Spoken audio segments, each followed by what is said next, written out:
বেপরোয়া প্রাইভেট গাড়ির ধাক্কায় সড়কে ঝরেছে সহপাঠীর প্রাণ। বিচার দাবিতে শনিবারও রাজপথে বাংলাদেশ প্রকৌশল বিশ্ববিদ্যালয় বুয়েটের শিক্ষার্থীরা।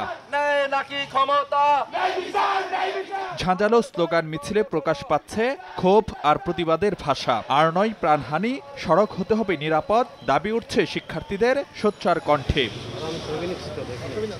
বিক্ষোভ মিছিলের আগে বুয়েটের শহীদ মিনারের সামনে গণমাধ্যমের সঙ্গে কথা বলেন শিক্ষার্থীরা। অভিযোগ করেন নানা উপায়ে ঘটনাকে ধামাচাপা দেওয়ার চেষ্টা চলছে, যা শঙ্কিত করছে শিক্ষার্থীদের। এটি কোনো দুর্ঘটনা নয়, বরং চালক নেশাগ্রস্ত অবস্থায় বেপরোয়াভাবে গাড়ি চালিয়ে আমাদের একজন সহপাঠীকে নির্মমভাবে হত্যা করে এবং দুজনকে গুরুতর আহত করে। ইতিমধ্যে আমরা দেখতে পাচ্ছি যে অভিযুক্তদের আইনজীবী গণমাধ্যমে বিভিন্ন রকমের বিভ্রান্তিমূলক তথ্য দিয়ে ঘটনাকে ধামাচাপা দেওয়ার চেষ্টা করছেন। আমরা পূর্বেও দেখেছি প্রভাবশালী পরিবারের সদস্যবৃন্দ কোনো অপরাধের সাথে যুক্ত থাকলেও, কোনো সিভিয়ার অফেন্সে যুক্ত থাকলেও পরবর্তীতে প্রভাব খাটিয়ে বিচার প্রক্রিয়া থেকে তাদের নিস্তার লাভের দৃষ্টান্ত।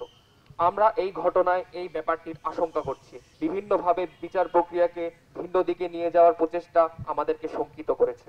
সড়কে বুয়েট শিক্ষার্থীর প্রাণহানির ঘটনায় জড়িতদের সর্বোচ্চ শাস্তি, যথাযথ ক্ষতিপূরণ, আহত 2 শিক্ষার্থীর চিকিৎসার ব্যয়ভার অভিযুক্তদের বহন করা সহ 5 দফা দাবি জানানো হয় ব্রিফিংয়ে।